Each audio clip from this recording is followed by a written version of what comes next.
तत्कर्मयन्न बंधाय साविद्याया विमुक्तये आयासाया परम कर्म विद्यान्या शिल्प नैपुणम। कर्म वही है जो बंधन में न बांधे, विद्या वही है जो मुक्त करे।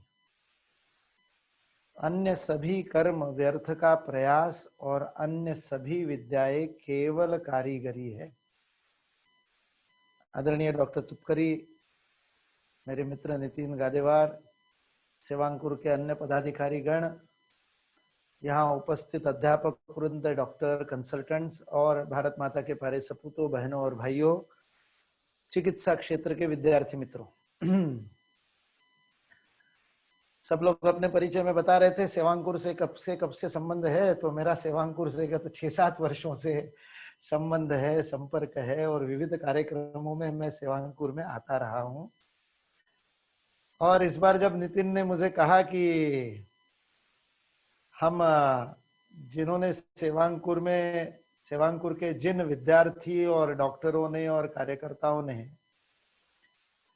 इस महामारी के समय में सेवा कार्य करने का अनुभव लिया प्रत्यक्ष, मेरे शब्दों को आप ध्यान से सुन रहे होंगे। निश्चित रूप से मैंने ये नहीं कहा कि सेवा कार्य किया, मैंने कहा सेवा कार्य करने का अनुभव लिया। दोनों बातों में अंतर है। इसलिए उन लोगों के साथ कुछ बातचीत करनी, उनकी बातें सुननी, उनके अनुभव सुनने और उनसे बातचीत करनी, ये विषय मेरे सामने रखा था। तो मुझे बड़ा अच्छा लगा, कुछ सीखने को मिलेगा, कुछ आप लोगों से जानने को मिलेगा, आपके अनुभव सुनने को मिलेंगे, क्या कैसी परिस्थितियां थी और उन परिस्थितियों में आपने क्या किया। लेकिन बाद में धोखा हुआ मेरे साथ और मेरे को बताया गया कि आपको तो इस विषय पर बोलना है। तो जो मैं सुनने की मानसिकता में आया था, मतलब आज अचानक नहीं बताया, 2 दिन पहले पता चल गया था कि किसी विषय पर आपके साथ में बोलना, और विषय भी बड़ा अच्छा मेरा प्रिय विषय है, तो इसलिए बोलने में मुझे कोई आपत्ति नहीं है। लेकिन मुझे आनंद आता है यदि 2 की जगह और लोगों के भी अनुभव में सुन पाता,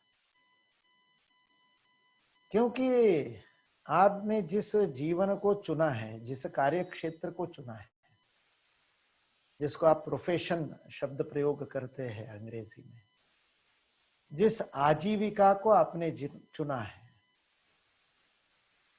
आपने किस उद्देश्य से उस समय चुनते समय क्या मन में उद्देश्य था ये मुझे पता नहीं, लेकिन जाने अनजाने में आपने एक ऐसे जीवन उद्देश्य को चुना है कि जिसमें आपको सेवा ही करनी है, जिसमें आप सेवा ही करोगे। पैसा भी मिलेगा तो सेवा करने का ही मिलेगा। आपकी आजीविका का साधन, मतलब आप पैसे के लिए भी डॉक्टरी करोगे तो भी सेवा किए बिना पैसा नहीं कमा सको। इसलिए मूल कर्म तो सेवा का ही है, चिकित्सा का कर्म ही सेवा का कर्म है। इसलिए सेवांकुर उस अनुभव को चिकित्सा क्षेत्र के विद्यार्थियों को करवाता है, यानी वो वास्तविकता में अच्छे प्रोफेशनल्स बनाने का काम करता है। Sevankur is helping you to become a better professional. You will be a better professional than many of your colleagues who do not have this kind of exposure, because they will get into the profession without knowing the basics of the profession.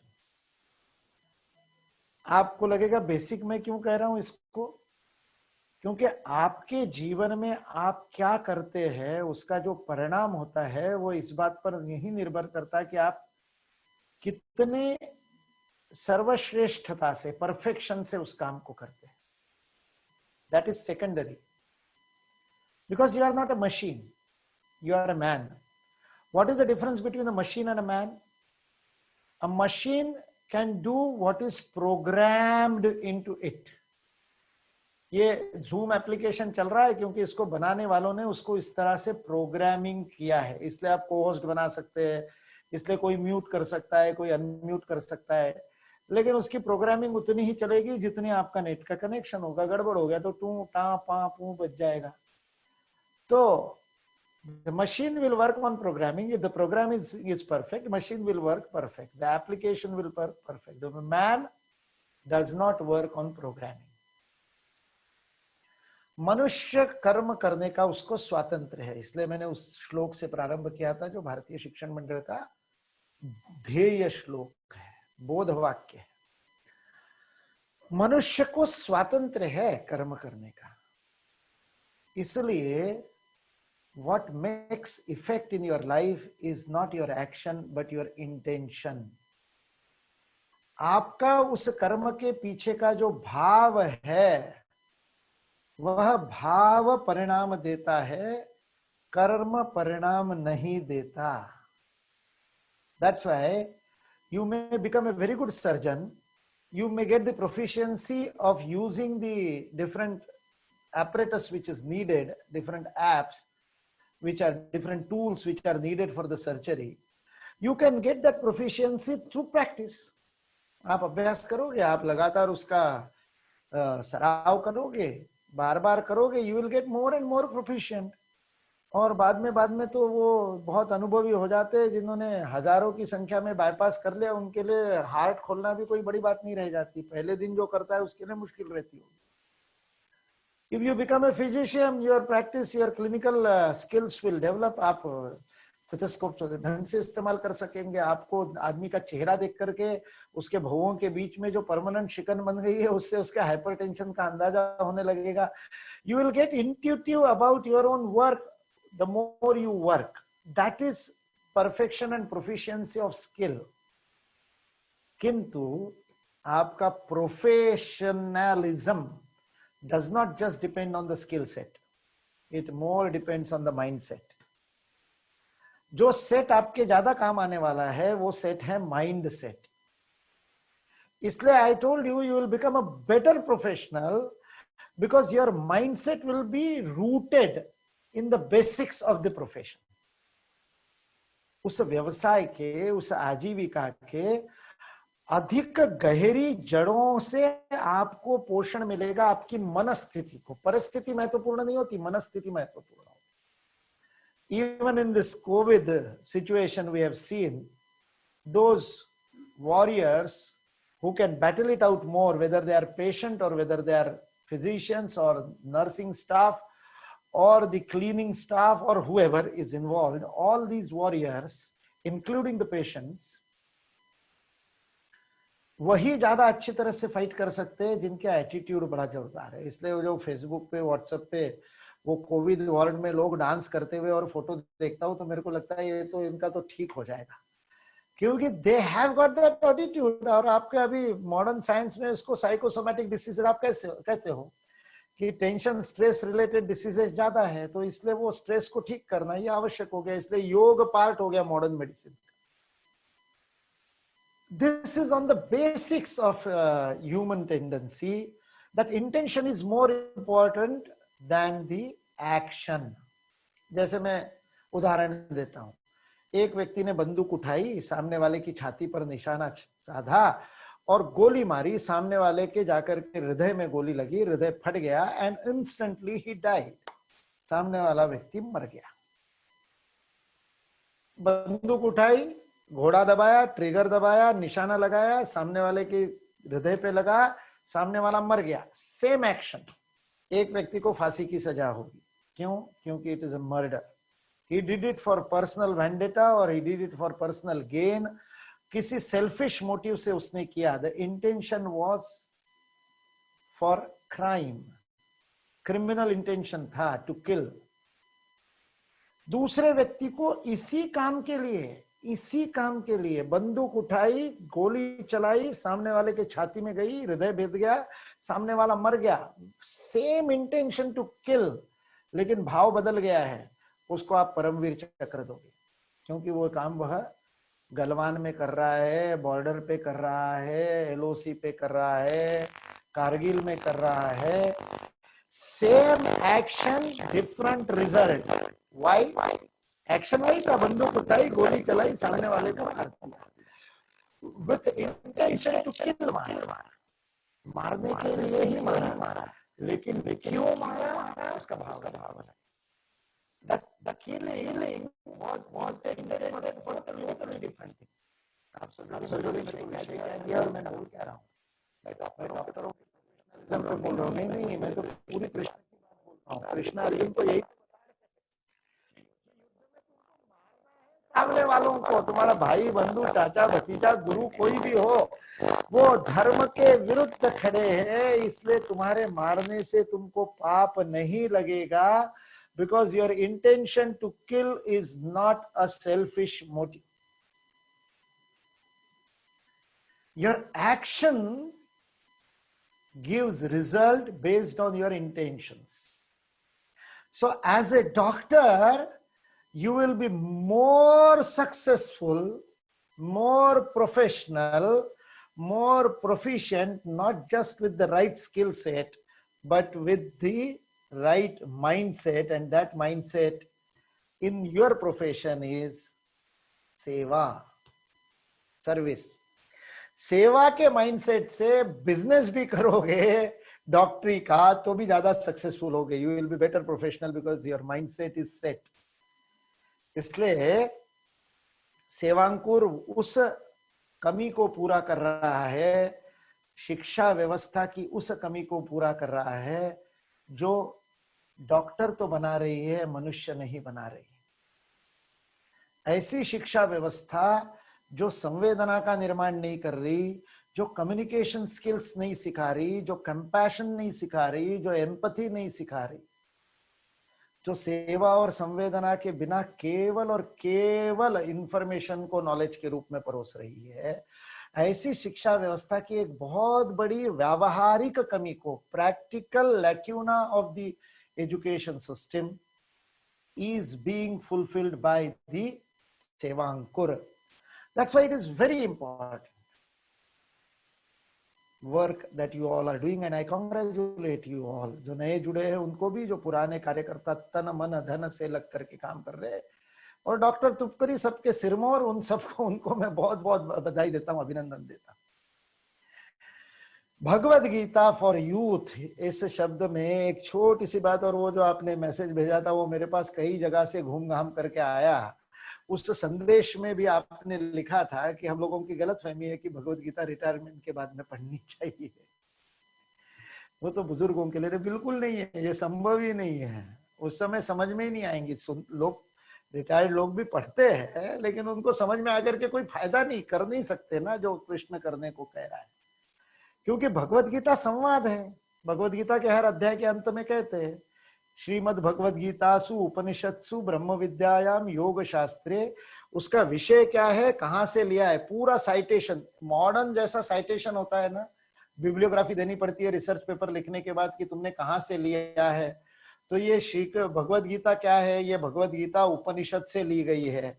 इसका tag क्या है, tag डालते हैं ना नीचे, जब आप blog बनाते तो उसमें टैग डालने पड़ते हैं, तो इसके टैग क्या है, ब्रह्म विद्यायाम योग शास्त्रे. ये ब्रह्म विद्या के बारे में है, योग शास्त्र के बारे में है, ये इसके टैग्स है, ये उसके विषय है. और फिर वो कहते हैं श्री कृष्णा अर्जुन संवादे. इसका स्वरूप क्या है, it's a dialogue, it's not a monologue. ये संवाद है, ये भाषण नहीं है, ये प्रवचन नहीं है. Bhagavad Gita is not a sermon. वह उपदेश नहीं है, क्योंकि आपके आयु में उपदेश बिल्कुल अच्छा नहीं लगता, कोई भी दे. माँ से सारी लड़ाई तो इसी बात पे होती है ना, क्या उपदेश देते रहती हो. और दादी माँ हो तो फिर तो और भी मजा आ जाए, है ना. वो हर बात पे बताती रहती है, कैसे कपड़े पहनना, कैसे नहीं पहनना, बालों का क्या हाल बना रखा है, बैठे कैसे हो, ये टांगे क्यों ऊंची कर रखी है, क्या क्या बात पे, और अपने को उपदेश चलता नहीं. उपदेश सुनते ही हम हमारा स्विच ऑफ हो जाता है, फ्यूज उड़ जाता है. तो भगवत गीता इज नॉट ए उपदेश. ये उपदेश नहीं है, यह संवाद है. और किसके बीच में संवाद है, दो मित्रों के बीच का संवाद है. कृष्ण और अर्जुन का संबंध क्या है, वैसे तो मामा और बुआ के बेटे हैं, उस अर्थ में भाई है, कजिन है, आत्ते मामे भाऊ है, लेकिन उनका मूल जो संबंध है वो सखा है. 11वें अध्याय में बड़ा सुंदर श्लोक आता है. भगवत गीता का 11वां अध्याय विश्व रूप दर्शन का है. भगवान श्री कृष्ण वो विश्व रूप दर्शन अर्जुन को दिखा रहे, अद्भुत भयभीत करने वाला दृश्य. सारा जगत, सारा ब्रह्मांड उनके मुख में कराल दाढ़ों के नीचे जा, बहुत अद्भुत वर्णन है। खैर मैं पूरा अध्याय नहीं सब बताऊंगा, लेकिन इतना सुंदर वर्णन होने के बाद ये अर्जुन डर जाता है और डर के हाथ जोड़ करके बोलता है, सभीत भीत प्रवणम में, ऐसा कहा है संजय ने, कि हाथ जोड़ के, डर डर के हाथ जोड़ करके कहता है कि हे मेरे सखा, हे मेरे कृष्ण, हे माधव, फिर से तुम्हारे उस सुंदर रूप में आ जाओ, सावले सलोने रूप में आ जाओ, ये भयभीत करने वाला रूप में नहीं देख सकता। वो आ जाते हैं, फिर उनकी क्षमा मांगता है। क्या क्षमा मांगते हैं? इतने सुंदर श्लोक है। वो कहता है कि अजानता महिमानम तवेदम, तुम्हारा मेहमान जाने बिना हे कृष्ण, तुम इतने बड़े हो, सारा विश्वरूप दर्शन करने वाले स्वयं ईश्वर हो, मुझे तो पता ही नहीं था। इसलिए हे माधव, हे सखेती, हे मेरे सखा, हे माधव, मेरे से कितनी गलतियां हो गई, कितनी मैंने तेरे से उद्दंडता की। शय्यासन भोजनंच, तुम्हारे साथ सोते हुए, बातचीत करते हुए, तुम्हारे साथ खाता खाते हुए मैंने पता नहीं तुमको क्या क्या बोल दिया। Basically the relationship between Krishna and arjuna is the relationship of friendship, सखा। इसलिए दो मित्रों के बीच का संवाद है, मित्रवत संवाद है। एक मित्र डिप्रेशन में है, सुशांत सिंह बनने जा रहा है, और दूसरा मित्र उसको डिप्रेशन से बाहर निकाल रहा है। आपको लग रहा होगा मैं मॉडर्न उदाहरण देकर के भगवत गीता को सिंप्लीफाई कर रहा हूं। Nothing, I am purely coating the text. Arjun के पहले अध्याय में अर्जुन की जो मनस्थिति है उसको शब्द प्रयोग किया है, अर्जुन विषाद योगो नाम। आप गूगल में विषाद का मीनिंग देख लीजिए। विषाद का मीनिंग होता है डिप्रेशन।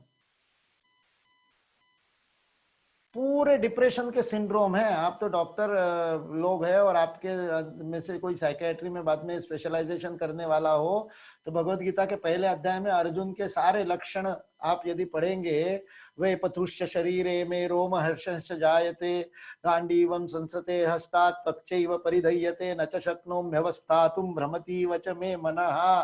पूरे डिप्रेशन के सिम्टम्स बता दिए उसने। आपको आपके पैथोलॉजी में काम आ जाएंगे।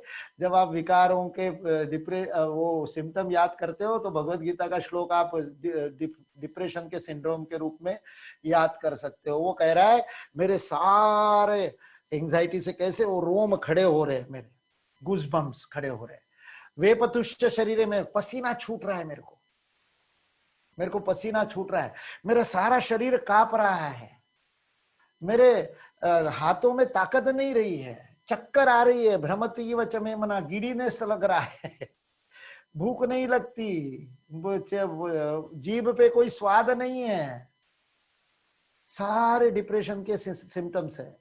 और फिर उसका मित्र उस डिप्रेशन में फंसे हुए अर्जुन को, जो रणभूमि से भागना चाहता है, जीवन के रण क्षेत्र से भागना चाहता है, कुरुक्षेत्र नाम है उसका। कुरु यानी क्या? जो शाखा में जाते हैं उनको पता है कुरु यानी क्या होता है। खेल के समय आज्ञा दी जाती है कुरु, कुरु बोलते ही शुरू। कुरु का अर्थ होता है शुरू, कुरु का अर्थ शुरू नहीं होता है। हमको ऐसा बचपन में लगता था, शाखा में कुरु बोलते ही खेल शुरू होता है, तो कुरु का, जब संस्कृत सीखी तब पता चला कुरु का अर्थ होता है करो, कुरु कर्मत्वम, करो। ये कुरुक्षेत्र है, ये जीवन कर्म का क्षेत्र है। How will you define life? What is your life? Each one of us, फिर वो नरेंद्र मोदी हो, चाहे मुकुल कानिटकर हो, चाहे आप में से कोई विद्यार्थी हो, चाहे सड़क पर भिक्षा मांगने वाला भिखारी हो, चाहे रिक्शा चलाने वाला रिक्शा वाला हो, विश्व में सबके पास 24 घंटे हैं। 24/7 या 24/365, जो जिस परिमाण में आप देखना चाहते हो। Your life is 24 hours. How you spend your 24 hours defines your life. What is your life? तुम्हारे जीवन की डेफिनेशन क्या है, परिभाषा क्या है? 24 घंटे तुम कैसे बिताते हो, सार्थक या व्यर्थ, पर्पसफुल या wastage. Because each one of us have been given this 24 hours. Narendra Modi उसका उपयोग कर लेते, 4 घंटे सोते, बाकी समय का इतना उपयोग कर लेते, इसलिए वो नरेंद्र मोदी हो गए। हम जितना उपयोग करेंगे उतने आगे पहुंचेंगे, क्योंकि ये कुरुक्षेत्र है, कर्म का क्षेत्र है। भगवान श्री कृष्ण भगवद गीता में कहते हैं, नहीं कश्चित क्षणम अपि जातु तिष्ठत्य कर्म कृत। एक क्षण भी आप शांत नहीं बैठ सकते, बिना कर्म के नहीं रह सकते। जब आप सोते हैं तब भी आपका अंदर की एक्टिविटी चलते रहती है, मेटाबॉलिज्म चलते रहता है, इनफैक्ट ब्रेन एक्टिविटी बढ़ती है, ऐसा रिसर्च है। स्लीप के ऊपर जो सारी दुनिया में रिसर्च हो रहा है, तो पॉलीग्राफ रिसर्च में पता चला कि हमारी ब्रेन एक्टिविटी नींद के लगभग 60% हिस्से में is more than when you are conscious. जब आप जागृत रूप में काम कर रहे होते हो, उससे ज्यादा ब्रेन एक्टिविटी स्लीप में होती है। इस प्रकार का रिसर्च हुआ। क्योंकि नहीं कश्चित क्षणम अपि, एक क्षण भी आप बिना कर्म के नहीं रह सकते। You have got only one choice, either do the work yourself by deciding, by choice.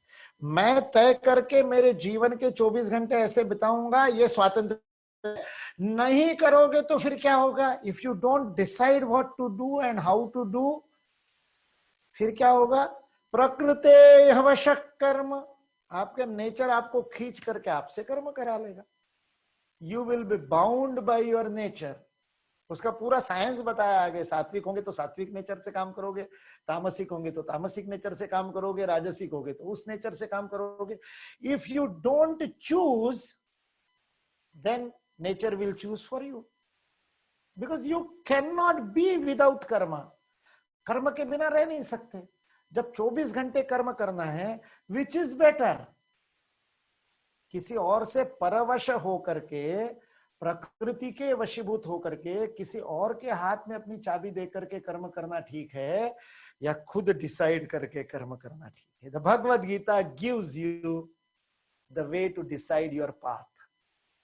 अब decide, if it gives you the way to decide your path, फिर मुझे बताइए ये युवाओं के लिए कि बुढ़ों के लिए है?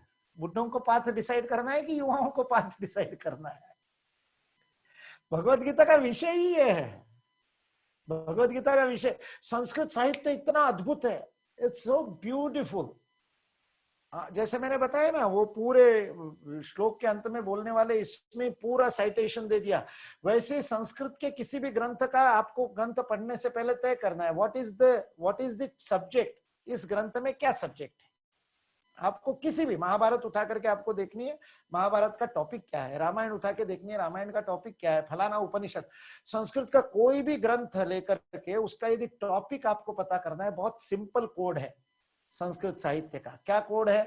पहला शब्द ले लो और अंतिम शब्द ले लो, दोनों को जोड़ लो, आपको विषय पता चल जाएगा। भगवत गीता का पहला शब्द है धर्म क्षेत्रे कुरुक्षेत्रे।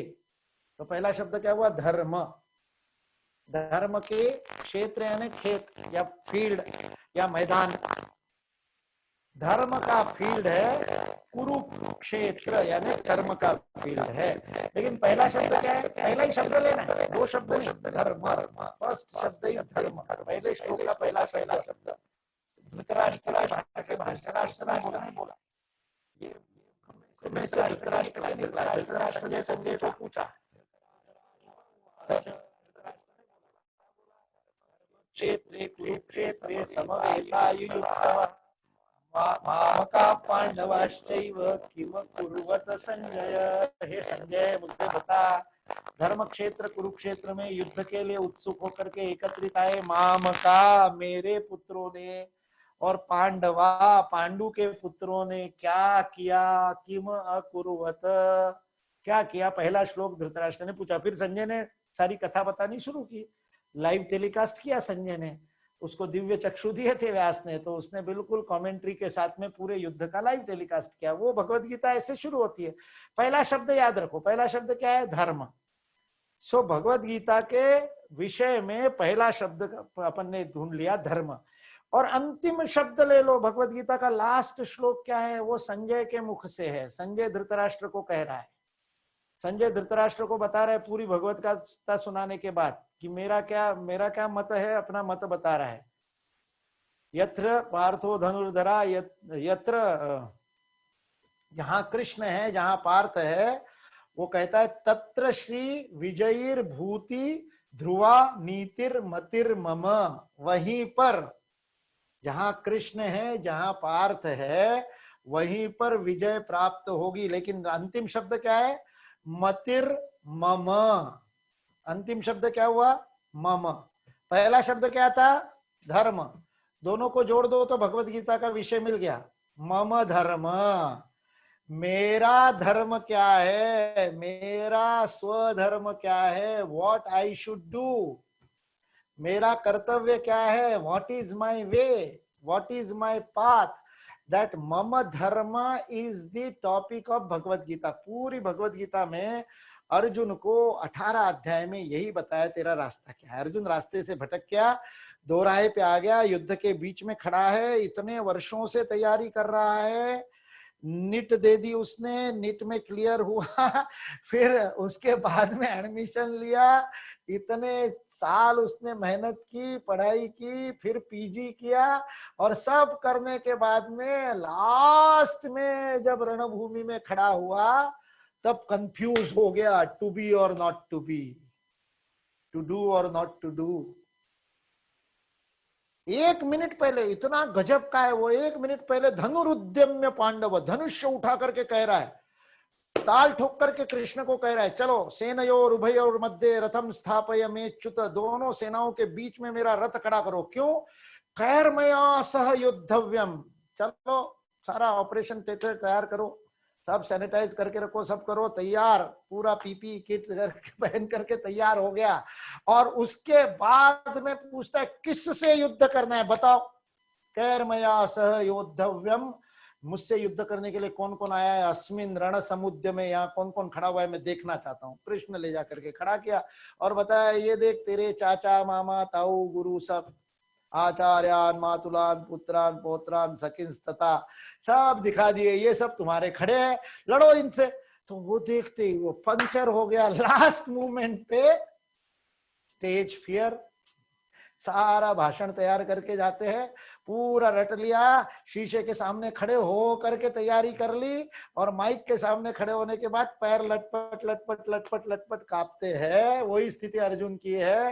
गांडीवं संसते हस्तात्वक्चैव परिदह्यते।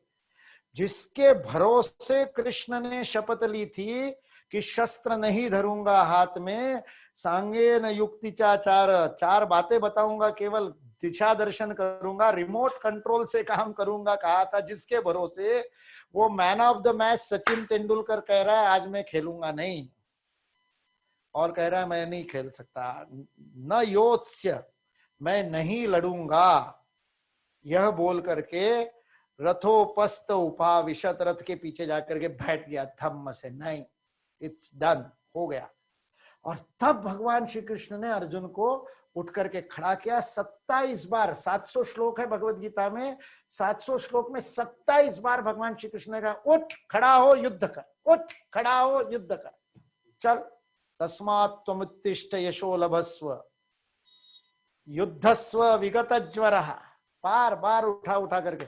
इसलिए भगवत गीता का उद्देश्य ही रणभूमि में, जीवन के युद्ध में, जीवन के संग्राम में लड़ने के लिए हमको मार्ग दिखाना, ये भगवत गीता का उद्देश्य है। कब पढ़ोगे? रिटायरमेंट के बाद में। फिर क्या करोगे? कौन सा युद्ध बचा है रिटायरमेंट के बाद में? युद्ध तो अभी लड़ना है ना। तो अभी भगवत गीता समझनी पड़ेगी। गड़बड़ क्या हुआ? इस प्रकार से समझाने वाले नहीं रहे।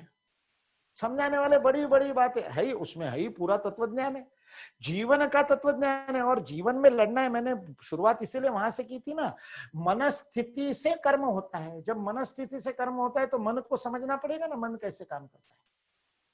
सो to be a better doctor you have to learn how your intentions, तुम्हारी कामनाएं कैसे काम करती है, इच्छाएं कैसे काम करती है। मन में खूब इच्छाएं उत्पन्न होती है लेकिन वो पूरी नहीं होती। There are hundreds of dreams, कौन सपना नहीं देखता। और इस समय तो और ज्यादा सपने देखते हैं। आपकी आयु जो है उस आयु में ज्यादा सपने देखते हैं। क्या देखते नहीं पूछूंगा मैं, मेरे को इंटरेस्ट भी नहीं है, लेकिन सपने नहीं देखता ऐसा कोई युवा ही नहीं है। लेकिन सपने पूरे कितनों के होते हैं? सपने देखना और पूरे करना। इसलिए एपीजे अब्दुल कलाम कहते हैं, मैं उनको सपने कहता ही नहीं जो नींद में देखे जाते हैं, मैं तो उनको सपने कहता हूं जिनसे नींद उड़ जाती है, जिनको पूरा करने में नींद उड़ जाती है। ऐसे ड्रीम्स कितने लोग देखते हैं। उनके लिए भगवत गीता है। इच्छा को कर्म में परिवर्तित करने वाली, desire to be actualised in your life, उसके लिए जो लगती है उसको इच्छा शक्ति कहते हैं, विल पावर कहते हैं। वो विल पावर जिसकी तगड़ी होती है वो शाप भी दे सकता है, क्योंकि वो जो बोलता है वो सत्य होता है। वो आशीर्वाद भी दे सकता है, जो बोलता है वो सत्य होता है। वो विल पावर कैसे बढ़ाएंगे? पूरा भगवत गीता में क्रमशः स्टेप बाय स्टेप बताया कैसे करना। सीधे प्रैक्टिकल टिप्स दिए भगवान श्री कृष्ण ने। और इसलिए Bhagavad Gita for youth is really, सबको इस प्रकार से उसको सीखना चाहिए। वो धार्मिक तरीके से समझाने वालों के में से भी अच्छे अर्थ आप निकाल सकते हो। आपके इंटेंशन पे ना, उनके इंटेंशन पे थोड़ी है। वो तो सुनाएंगे कहानियां, वो तो प्रवचन करेंगे, लेकिन आपको जीवन का मार्ग ढूंढना है। तो जीवन का मार्ग आपको कैसे मिलेगा? तो आपको अपना स्वभाव समझना पड़ेगा। तो वो स्वभाव कैसे समझना? क्या करने के लिए मैंने जन्म लिया है? जन्म जन्मांतर की यात्रा है। हमारा कॉज एंड इफेक्ट रिलेशनशिप जो है, वह कार्य कारण संबंध केवल इस जन्म में पूरा नहीं होता। पिछले जन्मों में कई सारे काम करके हम इस जन्म में पैदा हुए हैं। हमने बहुत सारे ऐसे संचित हमारे पास में है, इसलिए वो लेकर के हम पैदा हुए। तो हमारा स्वभाव, एक घर में, एक परिवार में पैदा हुए, सेम सिचुएशन है, सेम माता पिता है, सेम आर्थिक स्थिति है, सेम सामाजिक स्थिति है, एक ही विद्यालय में गए, एक ही शिक्षा मिली, लेकिन दो भाई बहन अलग अलग हो जाते हैं, दो भाई अलग अलग हो जाते हैं, दो बहनें अलग अलग हो जाती है, they evolve into totally different streams. Why? Because they have got a choice and they have to exercise that choice। वो विकल्प हमको जीवन में, इसलिए ये जो हमारी पूंजी है, ये जो हमारा बैंक बैलेंस है जो हम लेकर के आए हैं, how to use that bank balance, ये भगवत गीता हमको सिखाती है। आपके पास क्या क्या संपत्ति है, 16वें अध्याय में वो पूरे का पूरा नाम ही उसका दैवासुर संपत्ति विभाग योग है। उसको वो सिखाती है कि कैसे चूज करना है, जीवन में करना क्या है, और फिर परफेक्टली कैसे करना है वो बताती है। हम उलझते किस में हैं? हमारी पढ़ाई में दिक्कत कहां पे होती है? हम उलझते किस में हैं? जो चीजें हमारे हाथ में नहीं होती है उसमें उलझते हैं, तभी हम टेंशन में, स्ट्रेस में, तनाव में, एंजाइटी में, डिप्रेशन में, either way we get bog down because of the things which are not in our hand. जो हमारे हाथ में नहीं है उन चीजों पे हम विचार करके थकते हैं। भगवत गीता हमको सिखाती है how to get rid of this unnecessary thoughts, how to concentrate on the present. हमारे मन की सबसे बड़ी कमजोरी क्या है पता है? वो या तो पास्ट टेंस में रहता है या फ्यूचर टेंस में रहता है। उसको प्रेजेंट टेंस में रहना नहीं आता। वो या तो वो भविष्य की कल्पनाएं करता है या पुरानी बातों को याद करता है, अच्छी भी या बुरी भी, पुरानी बातों में ही रमते रहता है। और आप पढ़ाई कर रहे हो और उस पढ़ाई करते समय आपको पिछले साल का रिजल्ट याद आए तो काम है क्या? या पेपर में ये वाला क्वेश्चन आएगा कि नहीं आएगा, अरे वो तो फ्यूचर में, will cross the bridge when we come there. पर नहीं, पढ़ाई करते समय ये थॉट बीच में आते कि नहीं, और उसके कारण पढ़ाई डिस्टर्ब होती है। सारी एंजाइटी पढ़ाई की, परीक्षा की इसी कारण से होती है।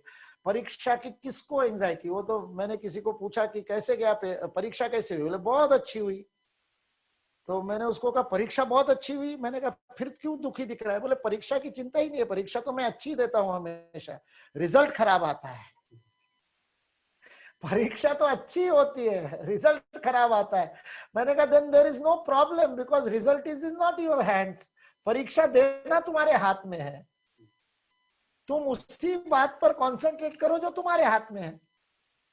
जो दूसरे के हाथ में, उस पर कॉन्सेंट्रेट करने से जो अभी करना है उस पर ध्यान हट जाता है, और इसलिए परीक्षा ठीक से नहीं होती, इसलिए तैयारी ठीक से नहीं होती। तैयारी ठीक से नहीं होती तो ऐन परीक्षा के हॉल में बैठ करके क्वेश्चन सामने दिखता है, आंसर पता है, आंसर पता है, ये तक याद है कि कॉपी में लेफ्ट साइड में ऊपर की तरफ लिखा था, कौन सी पेन से लिखा था वो भी याद है, कौन से पीले रंग के या हरे रंग के मार्कर से उस नोट्स के ऊपर मार्क किया था, सारा याद आता है। क्या लिखा है वो याद नहीं आता।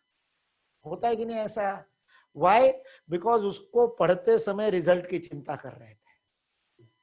उस कॉपी पर जब आंखें थी तब मन प्रेजेंट टेंस में नहीं था, फ्यूचर टेंस में था या पास्ट टेंस में था।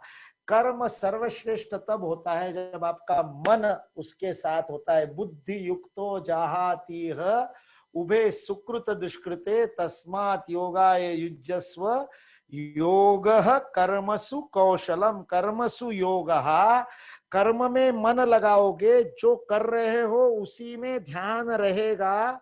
If you concentrate on your action, what you are doing right here and now, आज अभी यहीं पर जो काम कर रहे हो उस पे यदि तुम्हारा मन रहेगा तो that will be the best karma. That is called as कुशलता। दिस इज डेफिनेशन ऑफ कुशलता। This is not the definition of yoga. Yoga कर्मसु कौशलम is not definition of yoga. बहुत लोग गलत बात बोलते हैं, इस बात को योग की डेफिनेशन कहते कर्म में कुशलता योग है। नहीं, योग के साथ किया गया कर्म ही कुशल कर्म है। जो मैंने पहला श्लोक बोला था, तत्कर्मयन्न बंधाय, वही कर्म है जो बंधन में नहीं बांधता, वही कर्म है जो मुक्त करता है, जो योग के साथ किया जाता है। योग यानी क्या? योग का सिंपल अर्थ है जुड़ना। दो चीजें जुड़ती है तो उसको योग कहते हैं। युगल यानी दो, युगल यानी दो, इसलिए दंपति को दो कहते हैं, पति पत्नी। जोड़ने को योग कहते हैं। किसी भी दो बातों को जोड़ना इज योग। जब मन शरीर से किए जाने वाले कर्म के साथ जुड़ता है तब उसको योग कहते हैं। या आसन करते हुए जुड़ता है तो उसको योग आसन कहते हैं। हाथ ऊपर किया अर्धकटी चक्रासन में, इधर खींचा हुए इधर दबाव है। If you can concentrate on your body कि कौन सी मांसपेशियों में खिंचाव हो रहा है, कौन सी मांसपेशियों में दबाव हो रहा है, then you are doing yogasana, otherwise you are doing exercise. If your mind is somewhere else, you are not doing yogasana. जब आपका ध्यान प्राण के ऊपर होता है तो प्राणायाम। यदि ध्यान प्राण के ऊपर नहीं है, इधर उधर हो रहा है तो प्राणायाम नहीं कर रहे, श्वासायाम कर रहे हैं। श्वास अंदर लेना बाहर छोड़ना is not pranayama, that is श्वासायाम। But your mind is there, if your awareness is there, if your consciousness is there, उसका योग हो गया तो योगासन होता है, योग हो गया तो प्राणायाम होता है। मन के अंदर जो विचार चल रहे उसके साथ मन एकाकार हो गया तो ध्यान होता है। ध्यान लग गया, किया नहीं जाता, हो जाता है ध्यान। प्यार की बात नहीं कर रहा मैं, ध्यान अपने आप लग जाता है। ये छठे अध्याय में पूरा उसका साइंस बताया भगवान श्री कृष्ण। तो इतने प्रैक्टिकल है भगवत गीता में, कैसे बैठना, किस स्थिति में बैठना, रीढ़ की हड्डी सीधी करके, गर्दन सीधी करके, सिर को स्थिर रख करके, अपनी भूमध्य में कॉन्सेंट्रेट कर, एक एक बात सिखाई है भगवान श्री कृष्ण। एक एक बात उंगली पकड़ करके चलाने वाली भगवत गीता है। इतना आपके जीवन में आनंद आ जाएगा। जीवन को आनंद से यदि जीना है, और क्या उद्देश्य है जीवन जीने का, बताओ मुझे। What is the purpose of life? आनंद के अलावा कोई पर्पज ही नहीं है। अभी इतने देर से मैं बोल रहा हूं, आप अपने अपने घरों में अपने अपने रूम में कंफर्टेबली बैठे हैं, फिर भी इतनी देर में कितनी बार आपने पैर बदल लिया, हाथ बदल लिया, अपनी पोजीशन बदल ली। भाई कंफर्ट में हो ना, फिर भी एक पोजीशन में ज्यादा देर तक नहीं बैठ सकते। पैर हटाना पड़ता है, हाथ हटाना पड़ता है। भाई बिकॉज यू बिकम अनकंफर्टेबल। एक ही पोजीशन में ज्यादा देर बैठने से अनकंफर्टेबल रहता है। और आदमी एक क्षण भी अनकंफर्टेबल नहीं रहना चाहता है, असुविधा में एक क्षण भी नहीं रहना चाहता, क्लेश में, कष्ट में, तनाव में एक क्षण भी नहीं रहना चाहता। ये मनुष्य का स्वभाव है। क्यों? क्योंकि वह स्वभावतः सच्चिदानंद घन स्वरूप है। आनंद से ही हमारा जन्म हुआ है, तो हम कष्ट में क्यों रहना चाहेंगे? इसलिए हम हर क्षण आनंद को खोज रहे होते हैं। हमको गलतफहमी होती है कि भोग में आनंद मिलेगा, हमको गलतफहमी होती है कि रसगुल्ला खाने से आनंद मिलेगा। इसलिए विद दिस मिसकंसेप्शन, इस गलतफहमी में, इस भ्रम में, रसगुल्ले पे रसगुल्ला खाते जाओ। पहले रसगुल्ले में आनंद मिलेगा, दूसरे में भी मिलेगा, तीसरे में भी मिलेगा, चौथे में, पांचवे में, और कोई जबरदस्ती छठा मुंह में ठूस दे तो नहीं नहीं नहीं नहीं नहीं और नहीं चाहिए। महालक्ष्मी पे होता है ना जब आगरा से पूरण पोड़ी खिलाई जाती है, नहीं नहीं नहीं नहीं नहीं चाहिए। अरे खूब आनंद आ रहा था, तेरे को तो रसगुल्ला पसंद है, फिर पांचवें रसगुल्ले में क्या हो गया, आनंद कहाँ चला गया, क्योंकि आनंद रसगुल्ले में नहीं है, आनंद मेरे मन में है। मेरे मन की तृप्ति हो गई, आनंद चला गया। उस मन को आनंद में रखने का आदत दिला दो तो परिस्थिति फर्क नहीं पड़ता, किसी भी परिस्थिति में आनंद में रह सकते हैं। आनंद परिस्थिति में नहीं है, मनस्थिति में। भगवत गीता वो सिखाती है। तो हमारे काम की है कि नहीं है भगवत गीता। और वो पांचवें रसगुल्ला भी नहीं, पहला ही रसगुल्ला है, पहला ही रसगुल्ला है। आप मुंह में डालने वाले हो, आपको बहुत पसंद है, बहुत आनंद आ रहा है, और मुंह में रसगुल्ला डालने से पहले फोन की घंटी बजी और कोई बुरी खबर मिली, आपके किसी बहुत करीब के परिचित को कोविड पॉजिटिव आ गया, या कोई भी और रिजल्ट आ गया। बुरी खबरें तो बहुत सारी हो सकती है ना, रिजल्ट डिक्लेयर हो गया, और अब वो पहला ही रसगुल्ला है, आनंद देगा क्या? क्या बदल गया? वही रस है, वही छेना, वही दूध है, वही चीनी है, वही आपको आनंद आने वाली चीज है रसगुल्ले से, लेकिन मनस्थिति बदल गई। परिस्थिति वही है, मनस्थिति बदल गई। मनस्थिति के बदलते ही आनंद चला गया। मनस्थिति को ऐसा कैसे रखा जाए कि हर परिस्थिति में आनंद से रह सके? यदि ऐसा सीखने को मिल जाए तो मजा आ जाएगा कि नहीं? वो भगवत गीता हमको सिखाती है। इसलिए भगवत गीता को अपनाइए, प्रतिदिन पढ़िए। समझ में नहीं आए तो भी श्लोक पढ़िए, अर्थ मत पढ़िए, सिर्फ श्लोक पढ़िए, कुछ दिनों बाद समझ में आने लगेगा। और आप अर्थ समझना चाहते हैं तो बहुत सारी पुस्तकें है, स्वामी चिन्मयानंद जी ने बहुत अच्छी भाषा में लिखी है। स्वामी चिन्मयानंद जी की पुस्तक है, चिन्मय मिशन में वो प्रकाशित होती है। चिन्मय मिशन से मिलेगी गीता ज्ञान यज्ञ, एक अध्याय से लेकर पूरी है। मराठी जो पढ़ना जानते हैं वो विनोबा भावे की गीता प्रवचन है, एक एक अध्याय पे एक एक प्रवचन है, बहुत प्रैक्टिकली है। स्वामी रंगनाथानंद जी की रामकृष्ण मिशन ने छापी हुई एक पुस्तक है, बहुत सुंदर पुस्तक है भगवत गीता पे। ये पुस्तकें आधुनिक भाषा में लिखी हुई है, वैज्ञानिक भाषा में लिखी हुई है, इसलिए मैं उनके ही नाम बता रहा हूँ। वो पुराने टाइप से लिखी हुई साधक संजीवनी है, यदि उस कभी को किसी को उसमें इंटरेस्ट है तो स्वामी रामसुखदास जी की, लेकिन वो ट्रेडिशनल पद्धति से लिखा है। वो गीता साधक संजीवनी बहुत अद्भुत है, लेकिन जिसको आध्यात्मिक रुचि है वो समझ सकता है। साधक संजीवनी वो गीता प्रेस गोरखपुर के, सबसे सस्ती वही मिलेगी, पैसा सबसे कम उसी में लगेगा। साधक संजीवनी में इतनी मोटी किताब 200 रुपए में मिल जाएगी। लेकिन आपको यदि ध्यान से पढ़ना है तो चिन्मयानंद जी अंग्रेजी में भी है, मराठी हिंदी में भी है। रंगनाथानंद जी की भी 3 वॉल्यूम में है, मराठी हिंदी में। और गीता प्रवचन छोटी सी पुस्तक है, या उसी का अनुवाद उन्होंने एक अध्याय का एक ऐसे गीताई करके भी लिखा है। गीताई माहुली माझी तिचा मी बाळ नेनता पडता रडता घेई कडेवरी सदा, ये उनका विनोबा भावे का लिखा हुआ गीताई, ये छोटा सा 20-22 श्लोकों का गीताई है, वो भी पढ़ सकते हैं। और आप आजकल के लोग यूट्यूब पे देखना चाहते हो तो मुकुल कानिटकर का यूट्यूब चैनल है, उसके ऊपर गीता स्वाध्याय है 194 वीडियो, दिन के वीडियो है, पहले अध्याय से लेकर 17वां अध्याय अभी चल रहा है। आज 17वें अध्याय के 5 श्लोक पूरे हुए। रोज दोपहर को 4 से 5 लाइव होता है गीता स्वाध्याय यूट्यूब चैनल पे मुकुल कानिटकर के, वो भी सुन सकते हैं, आपकी भाषा में आपको सुनने को मिलेगा। मैं अपनी एडवर्टाइजमेंट करने के लिए इतना भाषण नहीं दिया आपको, लेकिन आप यदि गीता समझना चाहते हैं और अपने जीवन को सार्थक बनाना चाहते हैं तो ये इतने 4-5 मार्ग मैंने आपको बताए।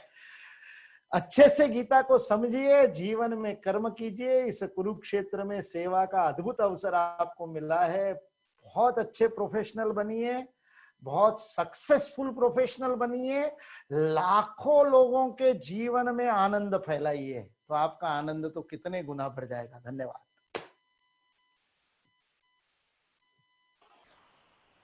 धन्यवाद सर, आपके इस मूल्यवान मार्गदर्शन के लिए। अभी मैं नताशा जी से निवेदन करता हूँ कि वो प्रश्न उत्तर का अधिवेशन दे।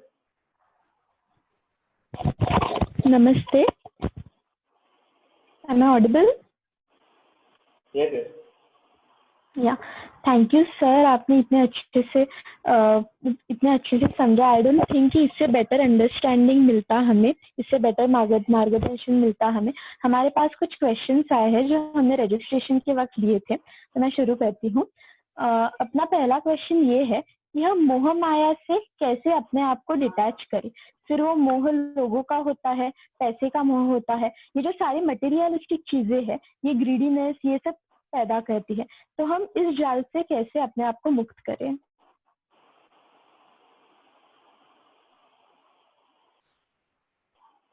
अनम्यूट नाही झाला भैया तुमचं। बाप रे कितना खतरनाक प्रश्न पूछा है। लेकिन ये मतलब मोह माया जिस अर्थ में अपन शब्द प्रयोग करते हैं ना, वास्तविकता में संस्कृत में मोह का अर्थ वो नहीं है। ये जो आपने शब्द प्रयोग किया इसके लिए शब्द है ममता, मेरा मेरा सोचना, व्यक्ति ये मेरा है, ये मेरी माँ है, इसको आप मोह कर रहे हो ना, ये मोह का ये अर्थ नहीं है। मोह का अर्थ होता है भ्रम, कंफ्यूजन। डिसीजन में जो भ्रम होता है उसको मोहित होना कहते हैं। इसलिए माया मोह इस शब्द का अर्थ जो आपने पूछा उससे नहीं जुड़ा हुआ। माया मोह का अर्थ ये है इसी को जो सामने दिख रहा है, जो झूठ है उसको सत्य मान लेना। यानी अंधेरे में आप जा रहे हो, रस्सी पड़ी है लेकिन आपको लगता है सांप है, तो आप अंधेरे के कारण, उसके अज्ञान के कारण उस रस्सी को सांप मान करके उससे भयभीत हो जाते हो। ये जो है भयभीत होना, ये माया है। उस माया से आपको मोह हो गया, इसलिए आप तय नहीं कर पा रहे उस रास्ते पर जाना ही नहीं जाना। तो ये तो टेक्निकल बात हुई, मैं उसमें नहीं जाता हूँ। लेकिन आप जो प्रश्न पूछ रहे हैं, लालच, ग्रीडीनेस, मन में लालच होना, पैसे के पीछे हाव लगी होना, इसको कैसे दूर करे? इसको दूर करने के बहुत सिंपल तरीके, 3 बार क्यों पूछ लो, स्वयं को 3 बार क्यों पूछ लो। पैसा कमाना है तो पूछो क्यों कमाना है, तो कुछ ना कुछ उत्तर मिलेगा। क्योंकि पैसे से ही मैं सुविधा के साधन खरीद सकता हूँ, पैसे से ही बड़ी गाड़ी खरीद सकता हूँ, पैसे से ही बंगला खरीद सकता हूँ, पैसे से ही सब चीजें मिलती है। दूसरे क्यों पे आ गए, ये चीजें क्यों चाहिए, दूसरा क्यों पूछ लो।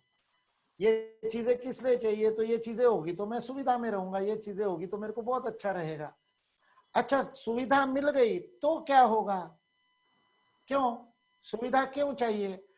तो तीसरे कहो के प्रश्न के उत्तर में आपको उत्तर मिल जाएगा जो मैंने अभी बताया, आनंद के लिए। तो आनंद यदि इसके बिना मिल जाए तो काम चल जाएगा, इसके बिना नहीं मिलता तो इसको पा करके कर लेंगे।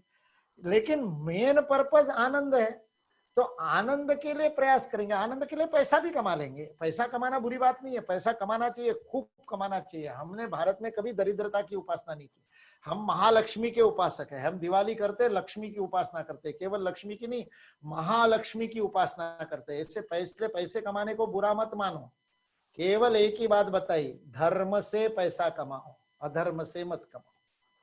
क्या फर्क है धर्म और अधर्म में?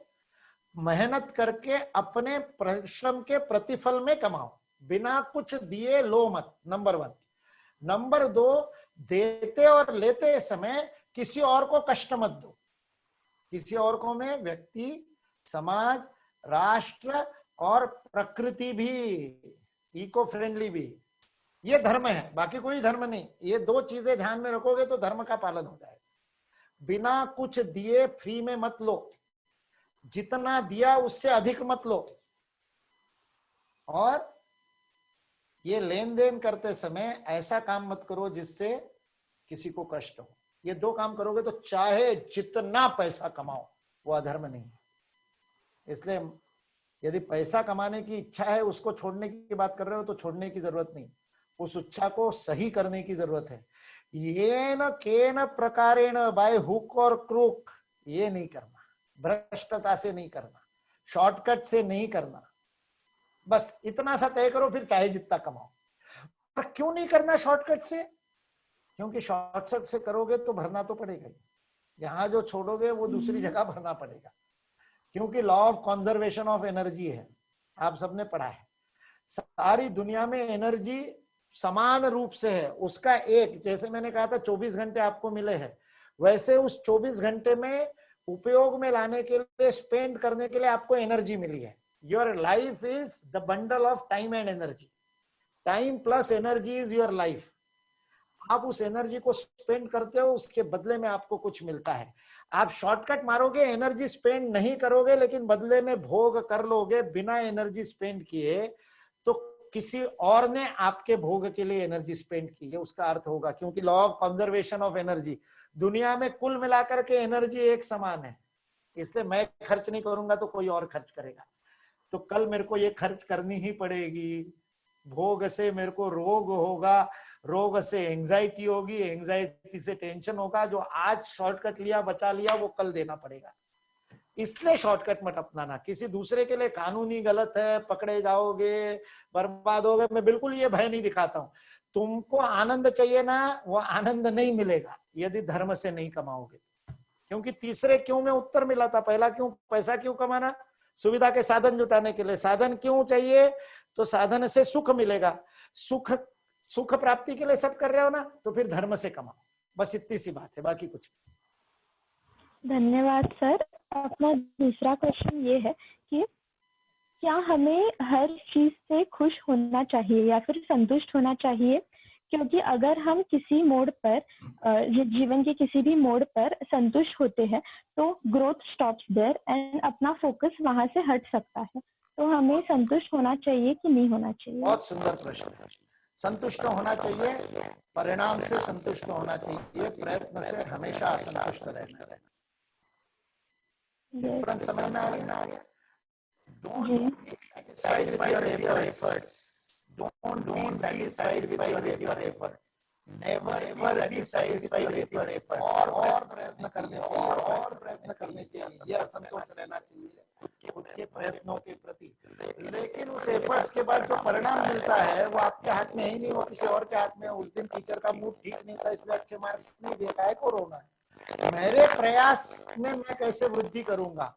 असंतोष अपने प्रयत्न के प्रति रखना, परिणाम के प्रति संतोष रखना, परिणाम जो मिले उसको प्रसाद मान करके ग्रहण करना, ये संतोष की ये डेफिनेशन है। ये अगर दया रहा तो ग्रोथ कभी नहीं रुकेगी।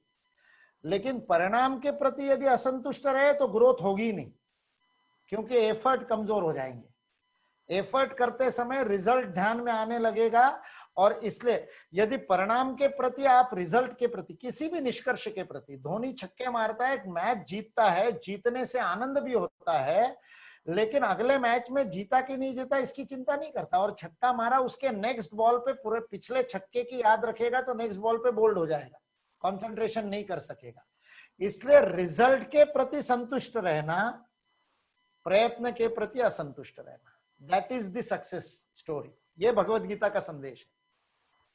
Don't ever be satisfied with your efforts. Yes, thank you sir. Because sky is the limit. Yes, yes. अपना अगला क्वेश्चन ये है कि अपने फैमिली में, अपने एनवायरनमेंट में काफी झगड़े होते हैं या फिर काफी नेगेटिव तरह की चीजें होती हैं, तो इन सब से कैसे डील किया जाए और इन सब से दूर कैसे रहे? डील करना है कि दूर रहना है, दो में से एक तय कर लो। डील करना है तो दूर रह करके नहीं हो सकता। नाली में गंदगी है, साफ करना है तो छींटे कुछ तो अपने ऊपर उड़ेंगे। दूर रह करके रिमोट कंट्रोल से सफाई नहीं हो सकती। इसलिए डिसाइड करो।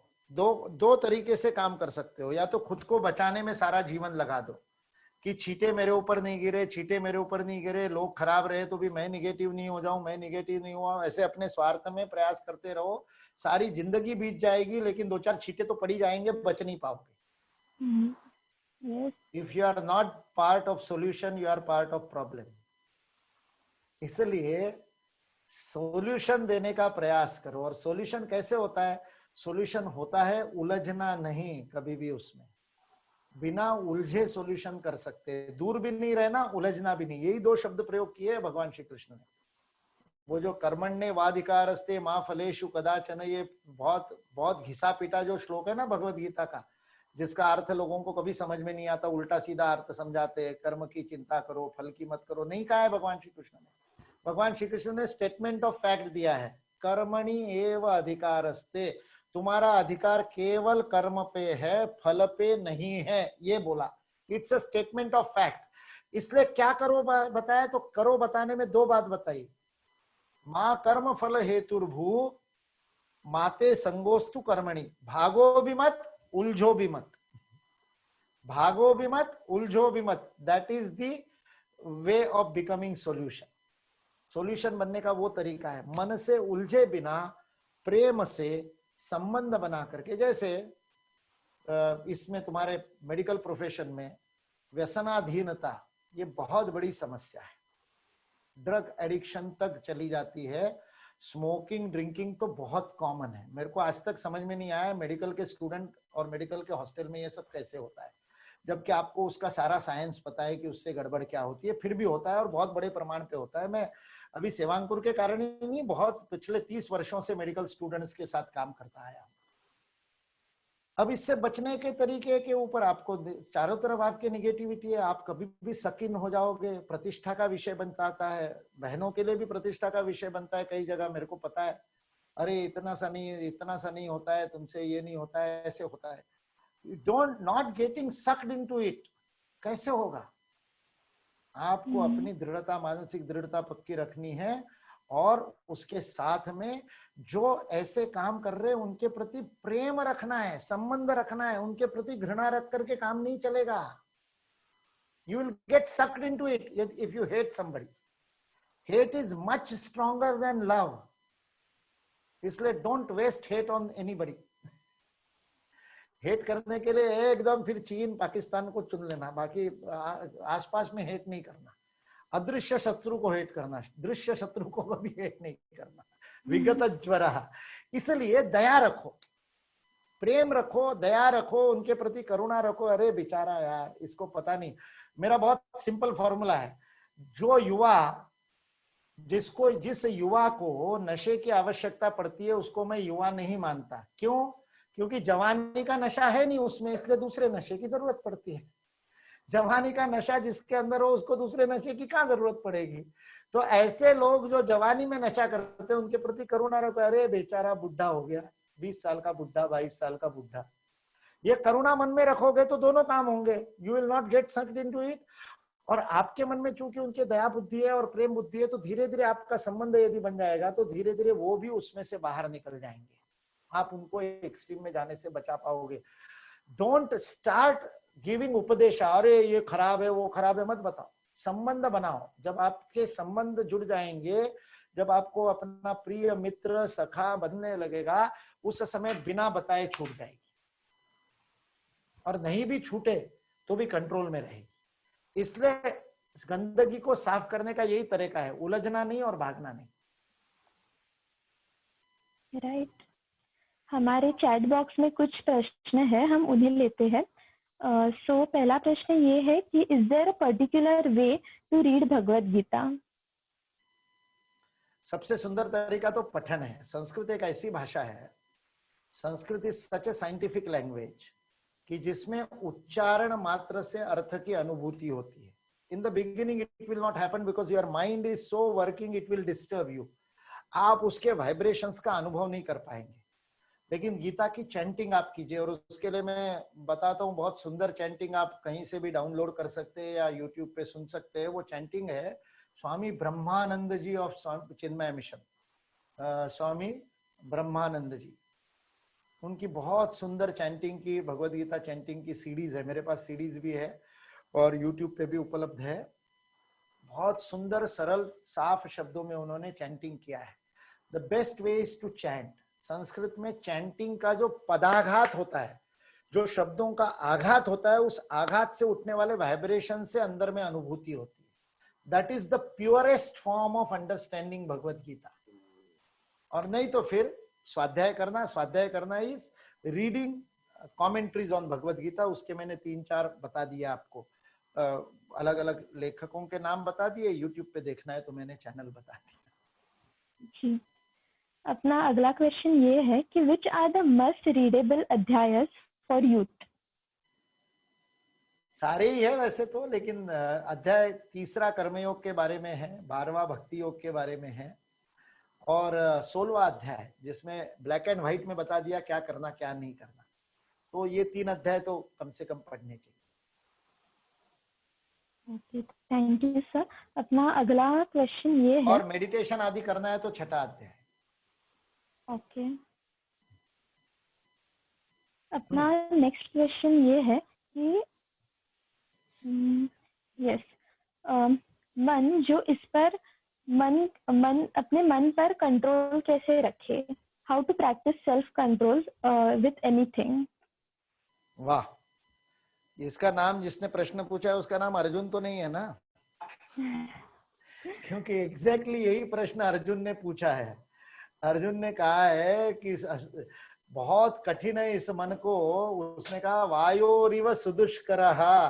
अर्जुन ने प्रश्न पूछा है कि इस मन को पमाथि बलवत दृढ़म, ये ऐसा है जैसे किसी नौका के उस पतवार में हवा भर जाए तो कैसे भाग करके ले जाता है, वैसे ये मन ले जाता है।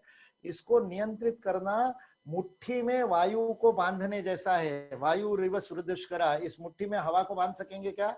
ऐसा भगवान श्री कृष्ण को अर्जुन ने प्रश्न पूछा, और उत्तर में भगवान श्री कृष्ण ने क्या कहा? असंशयम महाबाहो, बिल्कुल कोई डाउट नहीं, no doubt, you are correct हे महाबाहो अर्जुन। देखो ये दोनों बाहुबलियों के बीच का संवाद है, कृष्णार्जुन संवाद। एक वो है जिसने एक उंगली पे गोवर्धन पर्वत उठाया था, कितनी ताकत होगी, और दूसरा वो है जो सव्यसाची है, बाएं और दाहिने हाथ से समान रूप से उसे गांडीव को उठाता है, जिसका वजन 40 किलो है, और गुड़ाकेश है, दिन रात बिना सोए काम कर सकता है, ऐसा अर्जुन है। तो उसको कहा महाबाहो, पक्की बात, तुम्हारी बात बिल्कुल सही है, मन को असंशयम महाबाहो मनो दुर्निग्रहम चलम, मन को निग्रह करना बिल्कुल कठिन है, तुम बिल्कुल सही कह रहे हो, लेकिन कैसे होगा? तो भगवान श्री कृष्ण ने अगली लाइन में 2 मार्ग बता दिए। अभ्यासेन तु कौन्तेय वैराग्येन च गृह्यते। यहाँ अभ्यास वो मराठी वाला अभ्यास नहीं है, संस्कृत में अभ्यास शब्द का अर्थ होता है प्रैक्टिस, डूइंग इट डेली।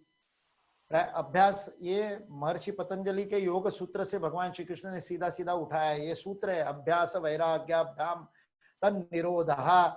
चित्त का निरोध कैसे करेंगे, चित्त को कैसे रोकेंगे? अभ्यास वैराग्याभ्याम तन निरोधः। अभ्यास वैराग्य से इन वृत्तियों का निरोध होता है। इसलिए वो अभ्यास और वैराग्य की परिभाषा भी दी, डेफिनेशन दी। अभ्यास क्या? सतु दीर्घ काल नैरंतर्य सत्कार सेवितो दृढ़ भूमि। जिस काम को आप दीर्घ काल तक निरंतरता से बिना चूके प्रतिदिन करते हो, वह अभ्यास है।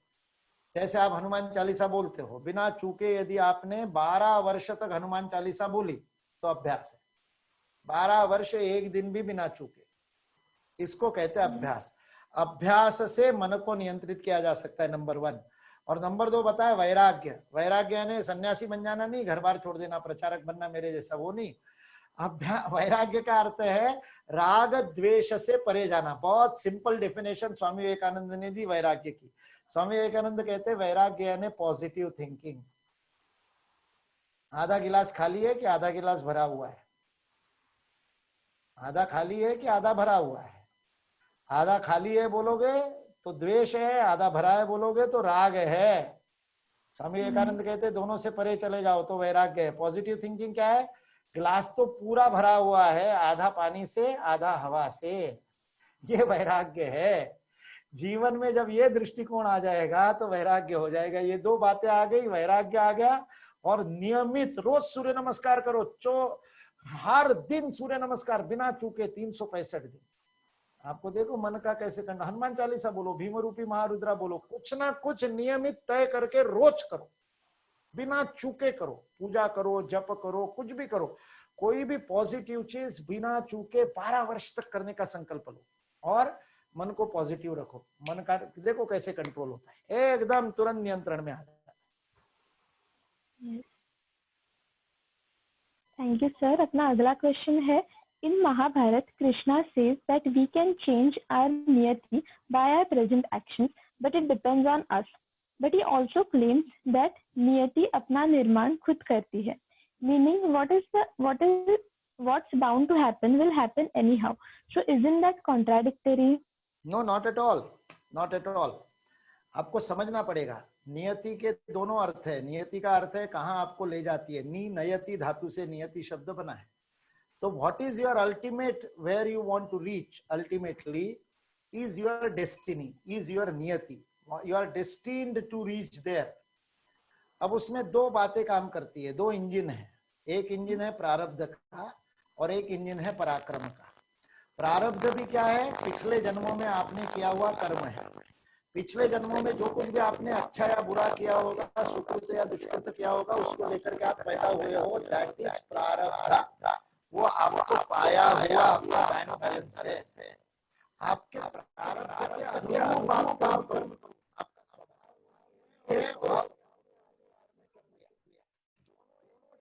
जा रहे हैं तो गाड़ी के दोनों इंजन एक तरफ लगे हुए, डबल स्पीड से गाड़ी भागेगी। गलती से प्रारब्ध चित्त आपका दक्षिण में जा रहा है और आपने पराक्रम उत्तर का करना शुरू किया, doesn't matter, you can still reach Delhi, you can still reach Jammu Kashmir, उत्तर के दिशा में आपको जाना है। सिर्फ आपको क्या करना पड़ेगा, प्रारब्ध का इंजन यदि 20 की स्पीड से गाड़ी को कन्याकुमारी की तरफ खींच रहा है तो आपको अपने पराक्रम के इंजन की स्पीड 40 करनी पड़ेगी, तो 20 की स्पीड से आपका कश्मीर की तरफ भागने लगेगा इंजन लाइफ का। इसलिए डेस्टिनी की तरफ जाना तो आपको है ही, आपके पास चॉइस है, पराक्रम करके जल्दी पहुंच जाओगे। पराक्रम नहीं करोगे तो कन्याकुमारी जाने के बाद ध्यान आएगा, अरे गलत गाड़ी में बैठ गया था, मेरे को जाना उत्तर में था, पहुंच गया दक्षिण में, फिर दूसरी गाड़ी पकड़ करके पहुंचोगे। इस जन्म में नहीं तो अगले जन्म में, अगले जन्म में नहीं तो 10 जन्मों बाद। पहुंचना तो कश्मीरी है तो कश्मीरी पहुंचोगे, ये कह रहे भगवान श्री कृष्ण। आपको इस जन्म में पहुंचना है तो पराक्रम करना पड़ेगा, और इस जन्म में नहीं पहुंचना है, इसलिए कॉन्ट्राडिक्टरी नहीं है, इट इज डेस्टिनी तो फुलफिल होगी। पराक्रम करोगे तो जल्दी होगी, इस बार होगी, ढंग से होगी, आपको आनंद भी मिलेगा। नहीं तो पहुंच कर भी अरे यार इतना लेट पहुंचा, पहले ही पहुंच जाता, रोते रहोगे, पहुंच के भी आनंद नहीं मिलेगा। Thank you sir. अभी हम अपना आखिरी क्वेश्चन ले रहे हैं क्योंकि हमारे पास समय का लिमिट है। अगर किसी व्यक्ति को लगता है कि उसने कोई कर्म किया है और वो गलत है और वो इस बारे में अस्थिर हो रहा है तो उसे क्या करना चाहिए? बहुत सिंपल सा तरीका है, यदि उसको गलत लग रहा है तो गलत ही है, मन में गलती आ गई। अपन जब गलत काम करते हैं अपने को पता होता है कि अपन ने गलत काम किया है, इसलिए ये जो आपको अनुभव हो रहा है जिसको रिपेंटेंस कहते हैं अंग्रेजी में, उसके लिए टेक्निकल शब्द है पश्चाताप। पश्चाताप हो रहा है आपको, पश्चात यानी आफ्टर एक्शन, एक्शन के बाद में ताप होना यानी अपराध समझ में आना, इसको कहते हैं पश्चाताप। पश्चाताप इज द फर्स्ट स्टेज। उस पश्चाताप को ढंग से करो, ढंग से अपनी गलती समझ लो, अपनी गलती को कॉन्क्रीटली एनालाइज कर दो। एंड नेक्स्ट इज प्रायश्चित्त, उसका उपाय है प्रायश्चित्त करना। ये बिल्कुल साइंटिफिकली उस प्रायश्चित्त को किया जा सकता है। जो गलती की है उस गलती को फिर से हम नहीं दोहराए, इसलिए मन और शरीर को दंड देना यानी प्रायश्चित्त है। जब मैं आपको देता हूं तो वो दंड है, जब कोर्ट आपको देता है तो वो सजा है, वो दंड है। जब आप स्वयं को देते हैं तो वो प्रायश्चित्त होता है। इसलिए जो बात आपने को अच्छी नहीं लगती उस बात को थोड़ा सा करना, यह प्रायश्चित हो सकता है। जितना बड़ा अपराध आपको लगता है उतना बड़ा प्रायश्चित आपको करना चाहिए। 1 दिन तक भोजन नहीं करूंगा, 2 दिन तक चाय नहीं पीऊंगा, जो आपको सबसे अच्छा लगता है। ऐसे सिंपल सिंपल छोटे छोटे प्रायश्चित्तों से आपके पश्चाताप को धोया जा सकता है। इसलिए अपराध सबके हाथ से होता है, अपराध के बाद पश्चाताप, पश्चाताप के बाद प्रायश्चित्त, ये उसका टेक्निक है। धन्यवाद sir. We are really sorry, time का लिमिट है इसलिए हम नहीं ले पा रहे और question. Thank you so much. मैं आपको मेरा मेल आईडी बता देता हूँ। You can write down the mail ID and somebody can write it down in the chat box so that everybody can get it from there. Mukul, M-U-K-U-L, मेरे नाम का spelling Mukul, Mukul @ BSM, भारतीय शिक्षण मंडल का short form, BSM भारतीय शिक्षण मंडल का, BSM Bharat, BHARAT, एक शब्द, BSM Bharat, BHARAT, BSM Bharat .org, ORG for organisation, bsmbharat.org हमारी वेबसाइट है। मुकुल @bsmbharat.org, बहुत लोगों ने लिख दिया चैट बॉक्स में, you can copy it from there. आप अपने प्रश्न इस पर मुझे भेज सकते हैं और संभवतः मेरे को समय मिलेगा निश्चित रूप से तो मैं उसको जवाब तो दूंगा ही, बहुत व्यस्त रहता हूँ फिर भी जवाब दूंगा। तो आप उस पर बात कर सकते। थैंक यू, धन्यवाद। धन्यवाद सर आपके इस मूल्यवान मार्गदर्शन के लिए। आज के इस सेशन के बाद हम सभी को भगवत गीता पढ़ने की प्रेरणा मिली है और शायद सभी इस बात पर राजी होंगे कि आज हमारी समाज के ओर देखने का दृष्टिकोण बदल गया है। Thank you so much sir.